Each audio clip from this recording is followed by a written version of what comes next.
Good morning. It's so wonderful to see a nearly full house here, and what a joy it's been. We were just commenting in the wings, the amazingness of Blacksburg weather. When it's just perfect, it's really just perfect.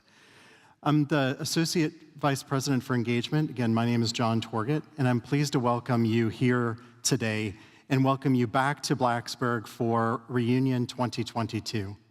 We're really thrilled to be back together in this new summertime tradition. As alumni, there's no more honored time to be on campus, and we love that all the experiences from ring dance to remembering cold winter mornings on the drill field, it probably feels just like yesterday for each of you. Alumni from the class of 1972 who are celebrating their 50th reunion this weekend might remember after concerts from nationally known artists such as Chicago, Gross Creek Symphony, Johnny Rivers, Neil Diamond, and many more, just amazing memories during that early 1970s window. Our formal name turned from VPI to Virginia Polytechnic and State University in 1970, and the first women's sports teams came to Tech. Before they graduated, the drill field also received its first paved paths to help keep the mud off of the shoes. We're not sure that really actually works. For the class of 1977, athletic scholarships were offered to women for the first time. Dr. Bill Lavery was inaugurated as Virginia Tech's 12th president in 1975. The Marching Virginians first took the field your sophomore year, and the year you graduated, Virginia Tech had a world record pole vaulter. We have another amazing pole vaulter in the NC2As this year. For the class of '82, the men's basketball team won the Metro Conference Championships in '79. Dr. Sandra Sullivan, class of '66, became the first woman to hold a university-wide executive position as Vice President for Student Affairs. And the Doobie Brothers made a tour stop on campus while the Heidi-Tidies marched in President Ronald Reagan's inaugural parade. For the class of '87, you frequented downtown establishments like After Sundown and Ton 80 and enjoyed listening to your local bands like Alias of the Noise Boys. Your senior year saw a Peach Bowl win over North Carolina State, and you were the last class to graduate with Dr. Lavery as president. For the class of 1992, we beat UVA your junior year, a notable accomplishment at that time. Many more have come since. Popular downtown bars such as Balcony, now called Top of the Stairs, and Arnold's, now called Sharky's. Dr. Jim McComas became the 13th president in '88, and the university passed 26,000 enrolled students by the time you graduated. For the class of 1997, Dr. Paul Torgerson became Tech's 14th president in '94.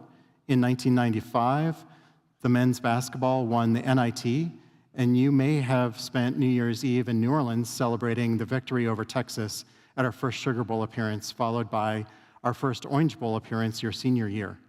Virginia Tech also had its first Nobel Prize winner while you were on campus. For 2002, celebrating your 20th this year, Virginia Tech was leading the nation in internet connectivity. Ethernet was installed throughout campus. Dr. Charles Steger, class of '69, became the 15th president in 2000. We returned to New Orleans to play the national championship and inducted Enter Sandman as our football game mantra. Y2K ended up being nothing, but that made connections and always messaging on AOL popular. For the class of 2007, your freshman year, Virginia Tech's supercomputer System X was built and was ranked the third most powerful supercomputer in the world. The campus continued to expand with new buildings like Holtzman Alumni Center, the Inn of Virginia Tech. Women's basketball made the NCAA tournament for 3 of the years that you were here. You were part of Tech's transition from the Big East to the ACC in '05. You also graduated during the most difficult time in Hokies history. We all remember and honor those we lost on April 16th, 2007. For the class of '12, Dave Matthews Band, John Mayer, Nas, Phil Vassar performed concerts at Virginia Tech, and the New York Yankees played a game against the Hokies on English Field. You endured the Snowmageddon in 2010. Castle went crazy after the men's basketball team beat #1 Duke in 2011. And First Lady Michelle Obama gave your commencement address. For 2007, which for those of you that are back for your fifth probably feels like a lifetime ago, Coach Beamer retired your junior year. University Distinguished Professor Mark Edwards and the research team helped uncover the Flint, Michigan water crisis. Those moments are just a few of the milestones and memories that we hope those of you from anniversary classes are fondly thinking back of as you're here on campus. As part of commemorating your 5-year milestone anniversaries, we challenged each class to reach extraordinary participation in giving goals in honor of your reunion year. You answered the call, and they were achieved. Pleased to share that over the last 11 months, the class of 1972, as you celebrated your 50th reunion, has achieved a 26% participation rate of your class in giving and reached a new record milestone with over $22 million raised by your class in the last 5 years. And lifetime, over 50 years, the class of 72 has raised over $87 million for this great university.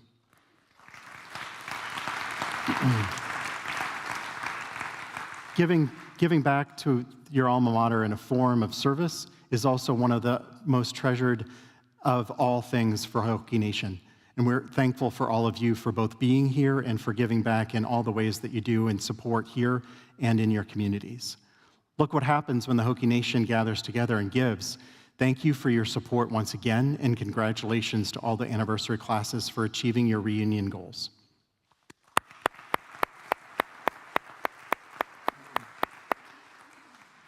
Now it is my great honor and pleasure to introduce Virginia Tech's 16th president, Dr. Timothy Sands, who in a short few words is a scientist, an inventor, an educator, and truly a visionary leader for this university and for Hall of Higher Education.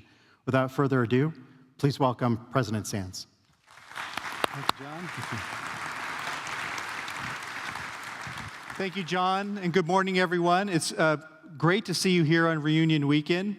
I really think this is an amazing year for Virginia Tech in a lot of ways. Of course, it's the 150th year of Virginia Tech, our sesquicentennial, and it's amazing to see how far the university has come. We have a great history, but it is a better place to be, I think, for our current students than it was when you were here, and that's the way it should be. So we're going to continue that momentum. Just to give you a sense of where we are, what's stayed the same, I would like to point out that the Corps of Cadets is still strong and growing on campus. They're on track to reach an enrollment goal of 1,400 next year. The upper quad, many of you have seen it, is just beautiful and it's still expanding. General Fulhart has done an amazing job with his vision for the Corps. You see the new Leadership and Military Sciences building coming up, the Pearson Halls, and then a third residence hall that is under construction as well. So if you haven't seen the upper quad, do take a visit and take a look at it. You won't believe it if you haven't been there in a while. The drill field continues to be the center of campus. I like to say that every alum should be able, from any class, should be able to stand in the middle of the drill field, look around, and recognize where they are. And that's all we promise. After that, it's a steady change. We've got Hokie stone everywhere, but other than that, the campus is continually evolving. I think one of the things I love about the drill field is when I walk out there, I see the history of Virginia Tech kind of flash before my eyes. Everything from the Memorial Court to just the expanse, and you imagine thousands of Hokies there, some cadets drilling, but also the spring events that we have that attract, in some cases, 10,000 students and alums all at once. And it's those shared memories that make such a difference. It reminds you of our motto at Pro Sem, because many of the events that take place there are in the spirit of that motto, and they're what keeps our community, I think, strong. And as John mentioned, it's been about 50 years, a little over 50, since we became VPI and SU, or VIPI-SU, or I think Virginia Tech is what we call it these days. But that was a remarkable moment for Virginia Tech 50 years ago when we became a comprehensive state university, and we grew tremendously in that period. I think back to that, it's only 50-some years ago.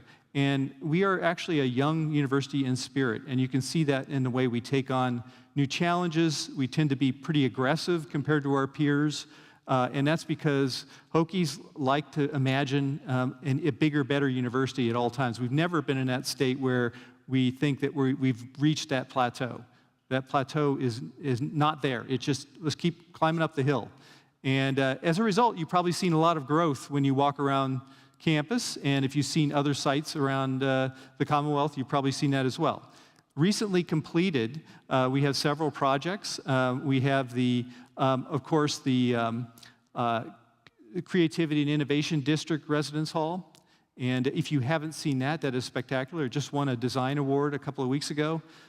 Really amazing structure that brings our artists, our engineers, our athletes together around common experiences and projects. It's a living, learning community in the sense that it's not just a place to live. We've got Holden Hall, which I think is a great example of renovations done right. The front part of Holden, which is what you see from the drill field, is preserved. It looks exactly the same as it did 50, 80 years ago. But on the backside, we have a new addition that is modern and allows us to expand for a number of our programs in engineering in ways that we need to take advantage of the opportunities ahead. We've got many other projects that are under construction. Most of them are in the northwest quadrant of campus. So the Data and Decision Science building, which was a result of the luring Amazon HQ2 that Virginia Tech played a central role in. The state funded the Data and Decision Science building here in Blacksburg, along with the Innovation Campus building, the first academic building that's going up right now. Steel is starting to go up in Alexandria. And we also have in the northwest quadrant here, HIT Hall and a new dining facility. We've got the undergraduate science lab, which that project just started. We've got the multimodal transit facility. It's just a whole new campus within the campus. And we're excited to see, if you come back 5 years from now, you will not recognize that corner of campus. We have soon Mitchell Hall, which will replace Randolph Hall. Randolph Hall has been here forever. I talked to alums from 30 or 40 years ago, and they expected it to have been torn down and replaced 30 or 40 years ago. But it is happening. The state has committed to it, and we are really excited about that project. It will be the largest academic building project in our history. And we're really grateful to the Mitchells for getting that kicked off and to the Commonwealth for making it happen.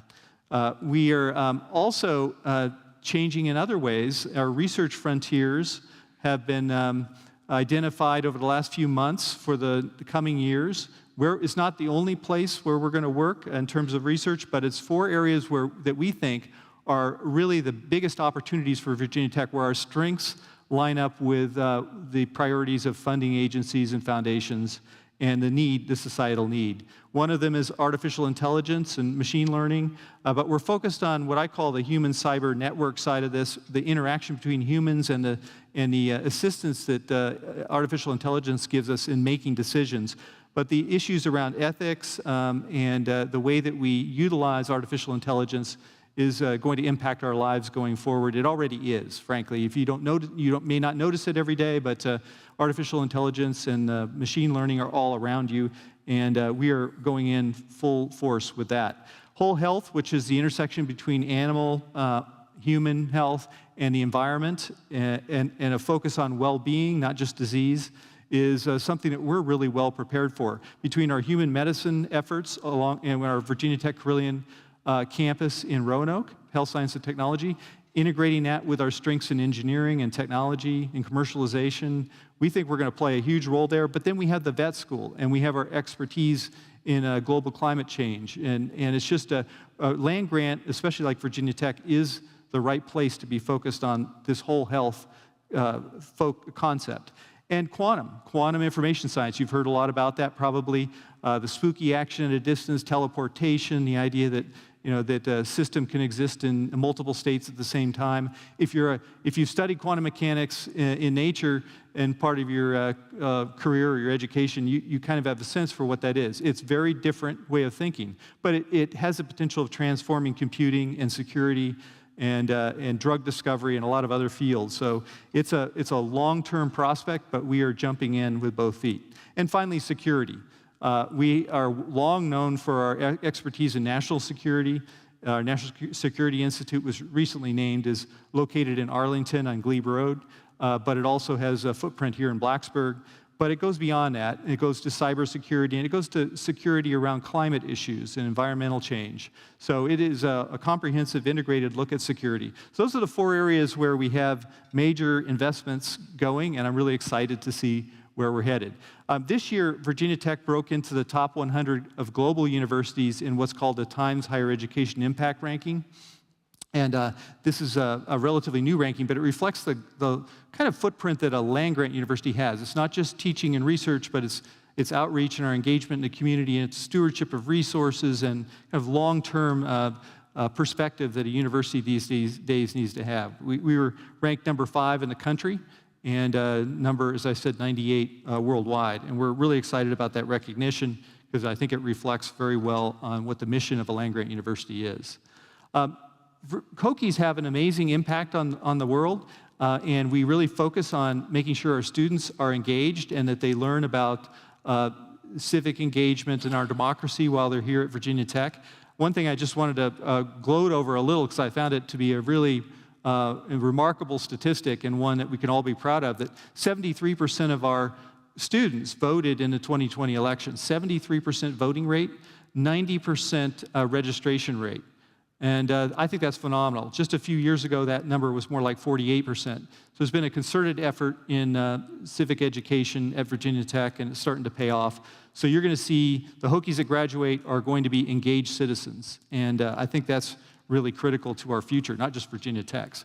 And if I could finish with just a little gloating on our athletics program. When Whit came on board about 8.5 years ago, we decided we were going to make Virginia Tech a powerhouse across all sports. Football's always been the emphasis, and it has to be successful, but we saw an opportunity to lure incredible people to Virginia Tech, incredible future leaders, by building up athletics in general. And you've seen the facilities upgrades, you've seen the residence halls, the focus on performance and dining and everything else that goes on around athletics, and it's starting to have an impact. So we brought 4 ACC championships to Virginia Tech in the last few months. We've got men's and women's indoor track and field. They both won the ACC championship.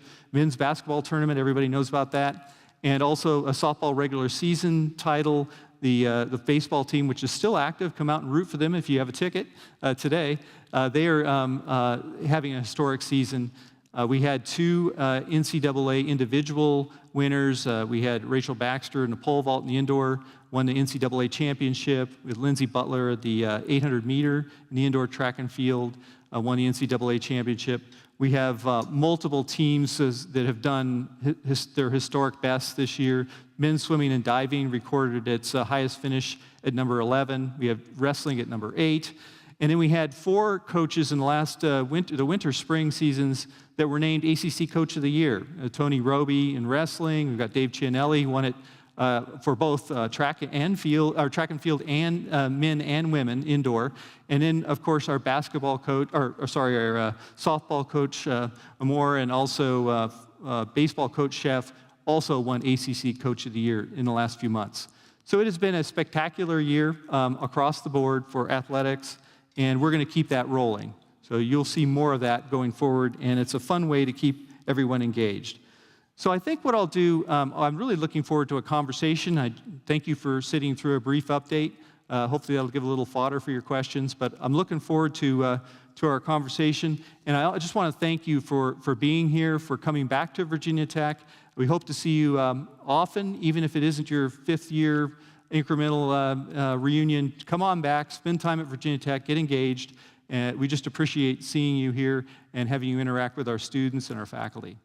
So with that, thank you, and I'll join John, and we'll have a little Q&A.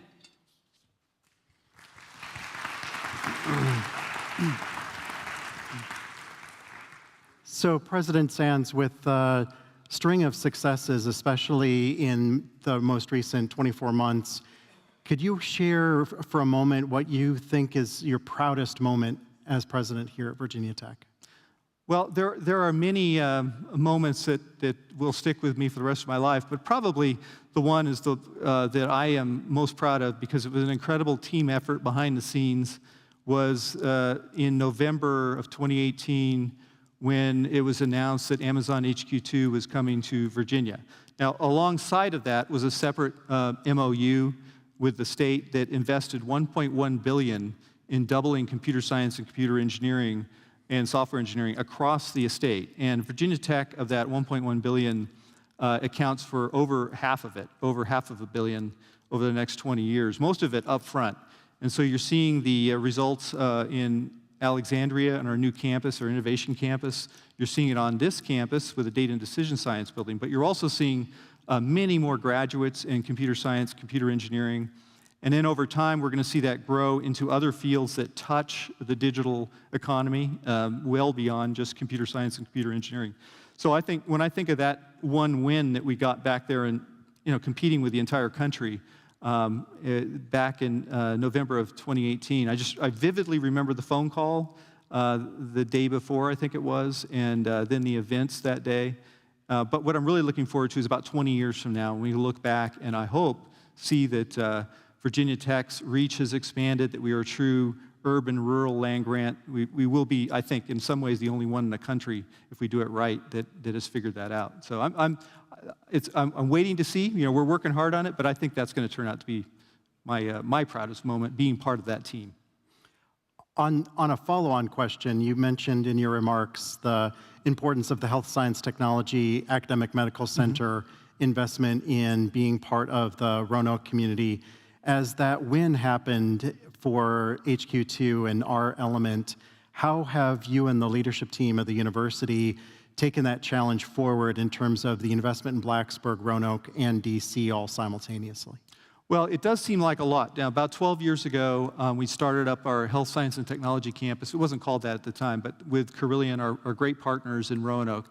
And if you haven't been to the Riverside campus, it's worth a visit. We've got 2 buildings that Virginia Tech occupies, one that we share with Carillion, and then a Carillion clinic building. And they're opposite the hospital and the larger buildings associated with Carillion. But that Riverside area is just an amazing new campus. We've got one of the best medical schools in the country after just 12 years. We've got about 7,000 applicants for only 49 slots every year. It's research-based. It also focused on interprofessionalism and some other very forward-looking approaches to medicine. And so I think that is an incredible asset for not just Virginia Tech, but for the Commonwealth. Our Fralin Biomedical Research Institute punches way above its weight with its success in winning grants and incredible achievements, and also the companies that are spinning out. So I think you're right, that is a huge enterprise right there. And then to add the innovation campus, are we getting stretched a little too thin, I guess is the question. And I don't think so. I think we've managed it well. I would say that when I came into Virginia Tech, one of the things that lured me to Virginia Tech was, in some ways, the geography of Virginia Tech and Virginia. We had this beautiful campus in Blacksburg where our undergraduates get started. This is such an idyllic place. And it's a great place for young individuals to be shaped and to work and learn together. I prefer a rural campus like this. I know some people like city campuses, but this is what I would want to be at.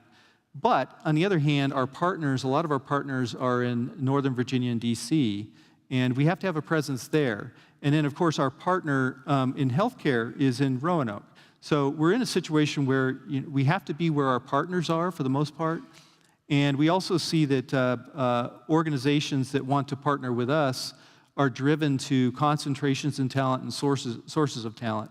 So this constant interplay, where do we locate in order to be with partners, and where do our partner companies and organizations locate to be with Virginia Tech? And it's very dynamic. I don't think there's any long-term solution that puts Virginia Tech in one spot. We are the Commonwealth. I like to think we're the public University of Virginia.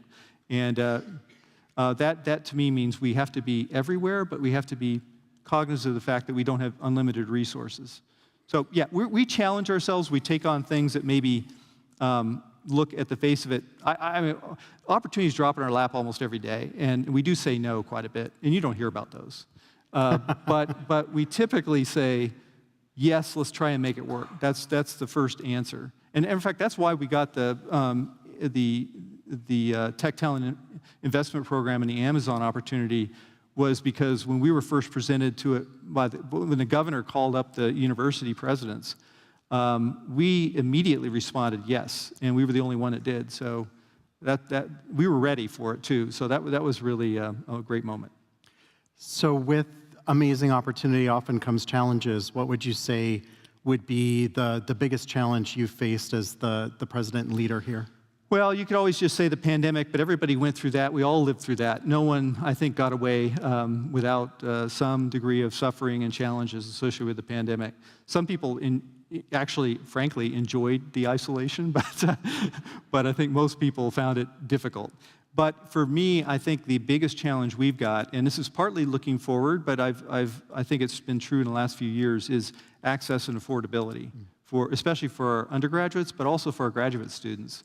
We are typically, our student body is a fairly wealthy student body compared to other land grants, and that's partly because of our geographic location being in the Commonwealth of Virginia and having some very wealthy communities that send students to Virginia Tech, which is fantastic. I love that. But we also have a responsibility to serve rural Virginia and even urban Virginia, where we've got families with low and middle incomes who can't afford Virginia Tech, frankly. And so that is our biggest challenge, I think, going forward. We've been proactive. We've been working hard. You may have heard that 5 years ago, we set a goal of having 40% of our incoming class, including transfers, be underrepresented or underserved, meaning it could be, it included low income or Pell eligible, first generation students, first generation college, veterans, and underrepresented minority, because we feel like as a land grant we need to serve. That was why the land grants were created. But we reached 40% this year with the incoming class in the fall, which, by the way, we have a record number of applications. We had 45,000 applications for what will be a little less than 7,000 slots. And so that's a good challenge to have. It's doubled in the last few years. But what I'm really proud of is that 40% of those students coming are underrepresented or underserved. Now, then the challenge turns to supporting them while they're here. We have very good graduation rates for underserved students, and underrepresented students compared to peers, but they're not where they need to be. And part of the problem is finance. So making sure that we support our students financially, that we give them a pathway that won't leave them with excessive debt. I mean, that is clearly, in my mind, our biggest challenge. What has celebrating our sesquicentennial 150th anniversary meant to your focused objectives as we move forward? Well, I think for the whole community, yourself included, it's a chance to reflect on 150 years of history at Virginia Tech, to think back on why were we founded? What was the condition when we were founded? Who founded us? Whose efforts were important to making sure we were successful? And we've been recognizing that. We've been doing a lot of work on our history, deep dives into our history with our historians. They formed a committee, a council on Virginia Tech history. They did amazing work that's still going on. So we've learned a lot about our past. We've also had a chance to kind of celebrate our present, which is worth celebrating. But more importantly, we have a chance to look forward and think about and dream about the university we could become. And that's I think a year like this, where we're focused on our sesquicentennial, about 80% of the effort is in the opportunity is around envisioning the future. And that has been a lot of fun. It's challenging. People have big ideas about what Virginia Tech should be. And one little quick story, we did a visioning exercise in 2015, really imagining Virginia Tech some 30 years into the future. And my instructions to the folks working on it was, don't worry about the law or policy. In other words, don't worry if it's legal or not. And don't worry if we have the money or not. Don't worry about money. Don't worry about the law, policy, whatever. Just imagine what we could be, what we should be as Virginia Tech 30 years into the future. And they did a remarkable job, but when I reflect on before the pandemic, I thought, wow, this is ambitious, and I don't know how we're going to get to this place that our faculty and students and alumni envision. But the pandemic actually kind of forced us there quickly. So we're already well along toward that vision, that generational vision, which had us imagined being distributed around the world, our students and faculty being able to connect back to Blacksburg, wherever they were, to teach remotely, to take classes remotely, to be engaged in experiential learning. In other words, being an internship or working on a project somewhere else in the world, but still keeping up with your coursework. It involved more project-based learning, more partnerships, and being embedded with partners in a different way. And all of that vision is actually, we have gone from 30 years out to 5 years out. In some cases, we're doing it now. So that's I think the positive aspect of the pandemic is it accelerated everything for us. What role do you think our current students and now graduating class of 22, so we're celebrating the centennial class of 1972 Yes. this weekend, and we just graduated our class of the sesquicentennial. And as you are so famous for walking around campus and for being with students, what sense do you have of this graduating class that's now entering the next phase of their life? Well, I've watched this build since I've been here, and it didn't start with me. It started a long time ago with all of you. But the sense of commitment to service is something that is remarkable about our current students, even more so than the students we had 5 or 8 years ago.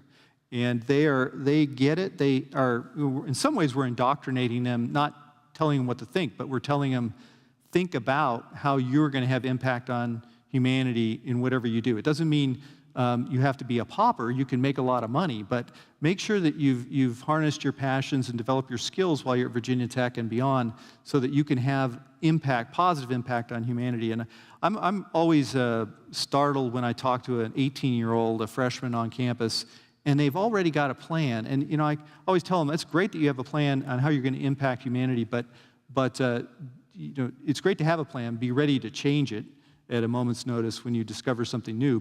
But they're very planful and very focused, and I think they have a bigger worldview, and probably that's the internet age and age of social media. On the other side of it, they struggle with mental health issues at a level that I don't think any previous generation has. And if you're in my generation, or certainly some of you out there, I won't put an age limit on it, but it doesn't make a lot of sense. Why would you struggle by having access to more information? But I think the perverse impacts of social media are really felt by this generation, and they're learning how to become more resilient. So I'm watching that happen on a day-by-day basis, and I have very optimistic about this class. But they're also going through something that almost none of us, unless you graduated within the last 5 years, none of us can really relate to it. And we kind of understand it, we read about it, but they're experiencing it. And thankfully, we have the opportunity to be together in large numbers in person at Virginia Tech. I think that's part of the solution, is having shared experiences as a community. And that's what we're celebrating as alums coming back to Reunion, is the things that you remember. You remember a couple of conversations maybe, but you definitely remember the times that you spent with hundreds or thousands of your Hokie friends at an event, or at a concert, at a football game, on the drill field, and doing service in the community, whatever it may be. That's what you remember, and we have that in droves. And thankfully, now that the pandemic has allowed us to be more mobile and together again, we had an April that was just like your perfect April at Virginia Tech. Events with thousands of people every weekend, and a lot of energy, and just a lot of upbeat students, and we got to keep that up. So you mentioned the record-breaking both applications and the centering class, and just commented on sort of the talent related to our students. Could you share or comment on the talent struggle here at Virginia Tech in terms of recruiting world-class researchers, faculty that teach, engagement? What are you doing right now to address that element that everyone's focused on? Well, I think it's not just higher ed or not just Virginia Tech. It's every organization right now is struggling to retain talent during the great reorientation, or whatever you want to call it. I mean, a couple of conversations just this morning with all of you, or some of you, on watching our kids move around the country, just kind of like, okay, there's an opportunity over here. I'm leaving. I'm going to double my salary and jump over here. The same thing happens at a place like Virginia Tech. We have more turnover now than we've had in a long time, but we're really focusing on retaining our top faculty talent. The people who, and all of our faculty are amazing, but there's a group of them that as they've spent time at Virginia Tech, they've been able to build up momentum in a way that has big impact. You mentioned Mark Edwards earlier on the Flint water crisis. Lindsay Marr, if anybody here follows Lindsay Marr on Twitter, and her great advice on the pandemic and air quality, which is going to have a huge impact on the way we build buildings, the way we program HVAC systems, the way we think about respiratory diseases. Just, I mean, her impact alone, even though I know it's with a group, but she's had a tremendous impact as being a great communicator. You go down the list, we've got dozens of faculty who we really need to retain for Virginia Tech, and we're going all out trying to do that. But of course, our competitors are doing the same thing, and we're doing it to them. So it just like every other sector, it's not different. We are in a battle constantly to retain talent and to attract talent. But I'm optimistic. One of the things that I think is a huge asset to Virginia Tech touches back on an earlier part of our conversation, that the fact that we have a footprint near the nation's capital. We have a footprint in Roanoke with our healthcare system partner. We have a footprint in Blacksburg, a big one. We have the Corporate Research Center, which I think has almost unlimited potential. If I'm a faculty member coming in and you tell me, here's your one campus for the rest of your life, you're going to work on this campus, it's in a rural location. Or here's your one place, it's urban. You can't spread out, it's going to be expensive. I would feel like that was limiting. You come to Virginia Tech and you have access to all of it. And we're working through policies and making practices or developing practices that would allow a faculty member to move between locations. And this is different times of life, different situations with their scholarship. They may be in a point where they need big labs and they want to be here. There may be a time when they want to be with partners and they can go to DC or maybe. And then the feedback mechanism there is great.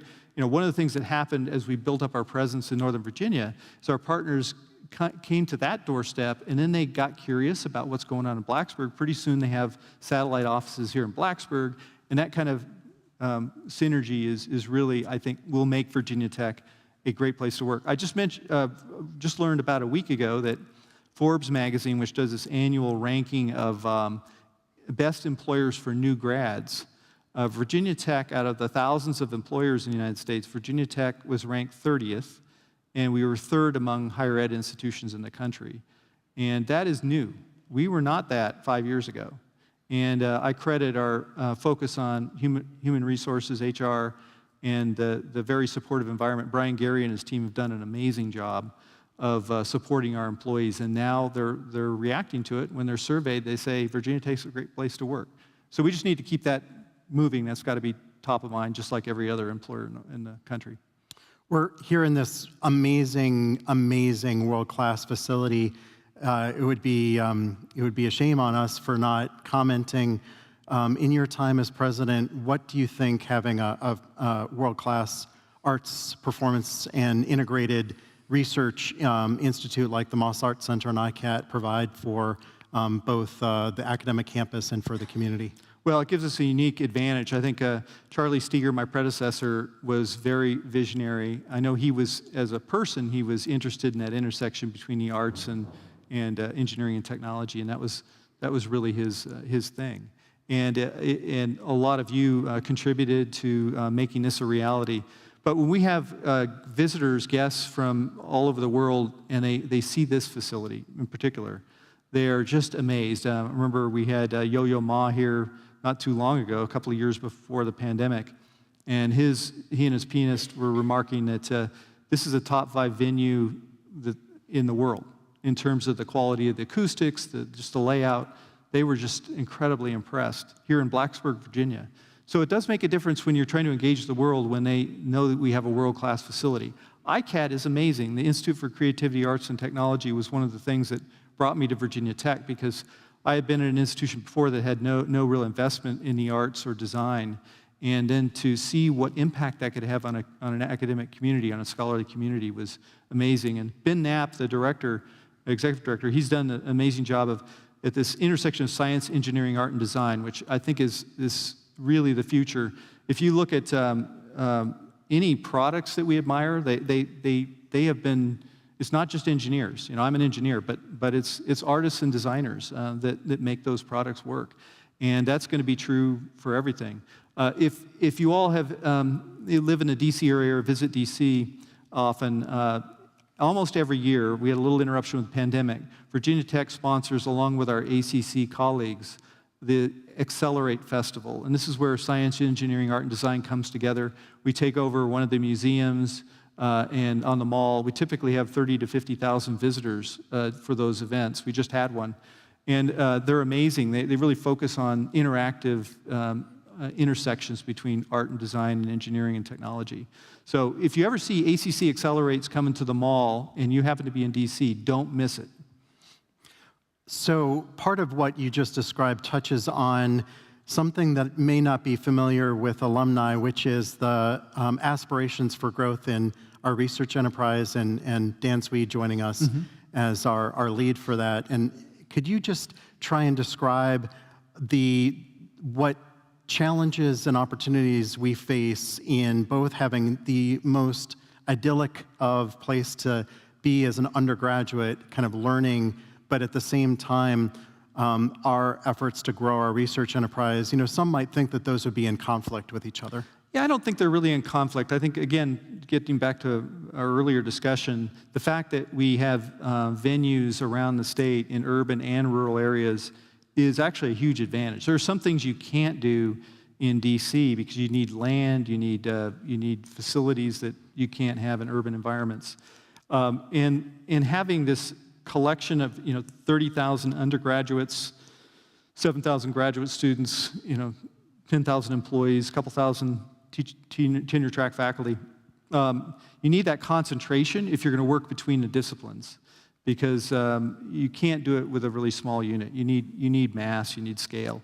And so I think most of our partners recognize that asset that we have in Blacksburg, but our partnerships are much different now than they were 5 years ago because of the front door that we have in Alexandria. Even though it's virtual right now, I mean, the building's not even occupied, we have so much presence there that was there before as well, that now they see, okay, you're building a flagship in Alexandria, we want to come on board. And that's why Boeing made their investment of $50 million. We've got $12.5 million from Northrop Grumman, focused on artificial intelligence and quantum information science. We've got investments by Amazon now. So it's starting to snowball, and that will benefit people in Blacksburg as well. One of the interesting challenges we have is we have now 2 quantum information science centers, one here in Blacksburg and one in Alexandria. And the challenge is, how do we make them work together? Because they're geographically separated.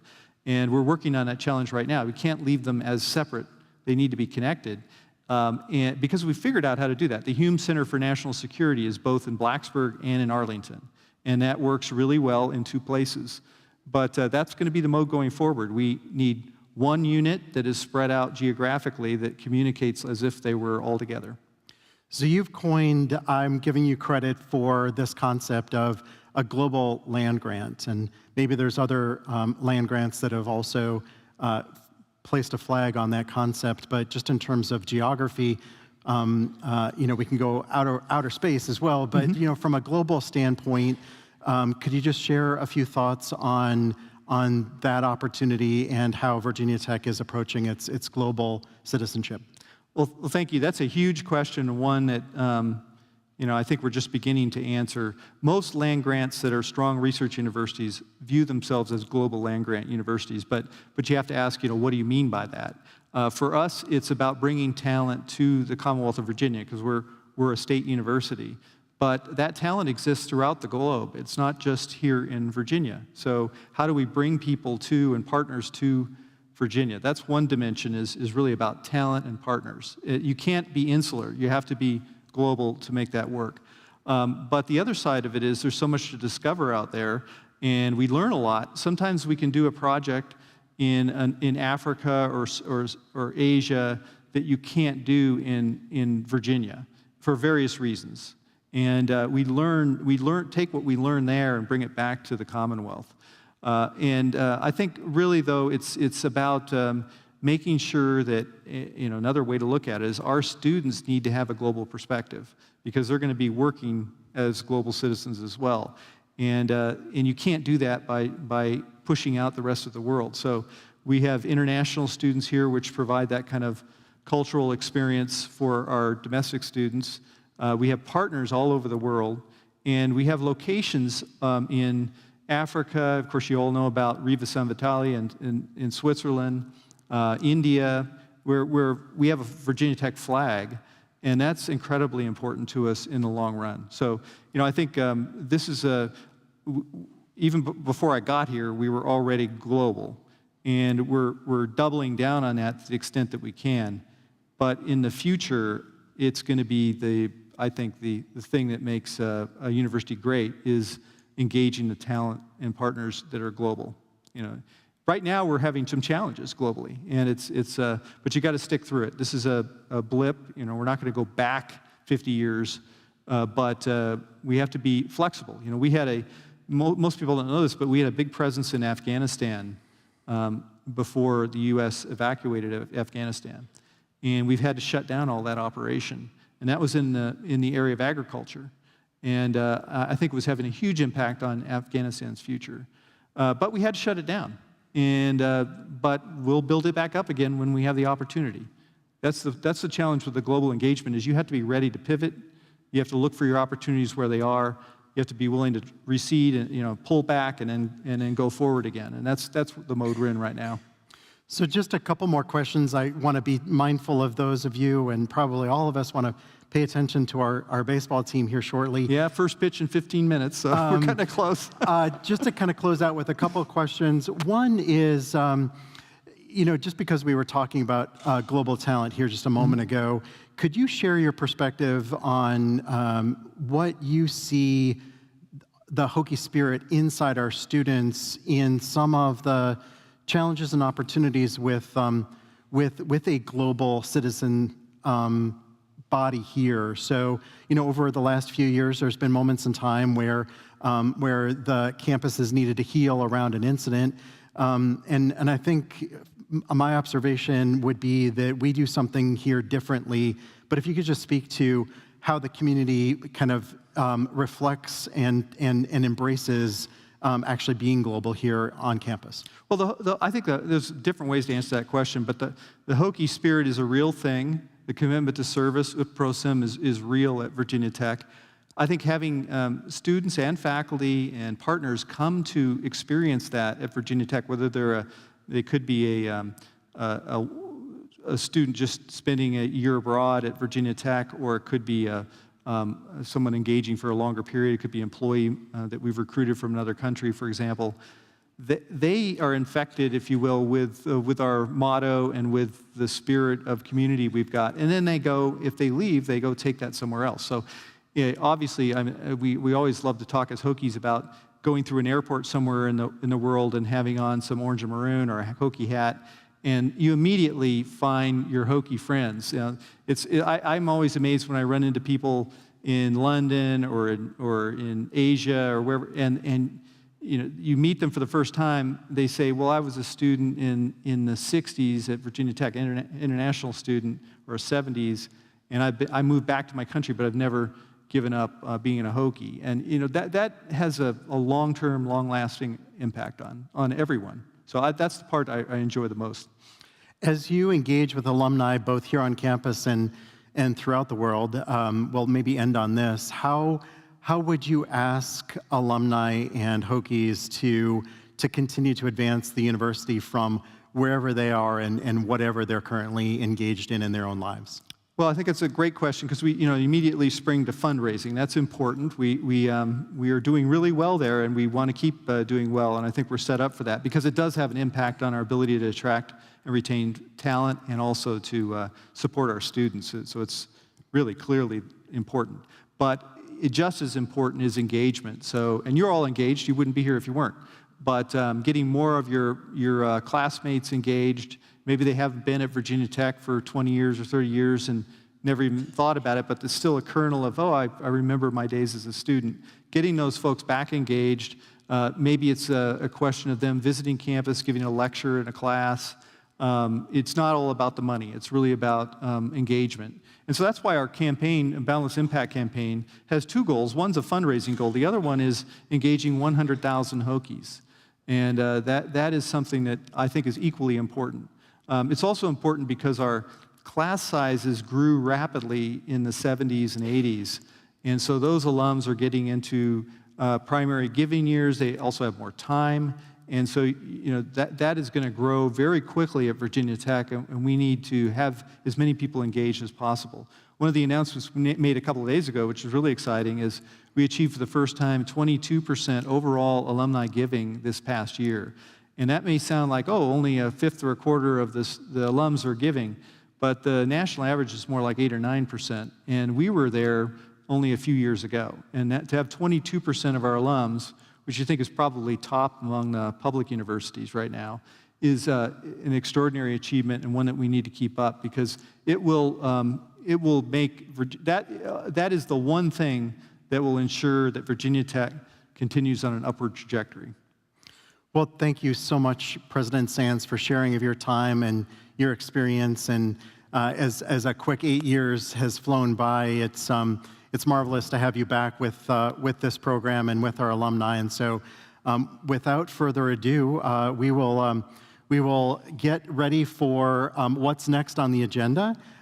For many of you, it will be the baseball game, but also for all of you, we really hope that you take time to engage with either your primary college or any of the colleges. If there's a college that you feel closer to than the one that gave you your degree some years ago, check it out and join the joy of being with our deans and our colleges for lunch today. And again, President Go Hokies. Sands. Yeah. Thank you. Thank you, sir. Thanks, John.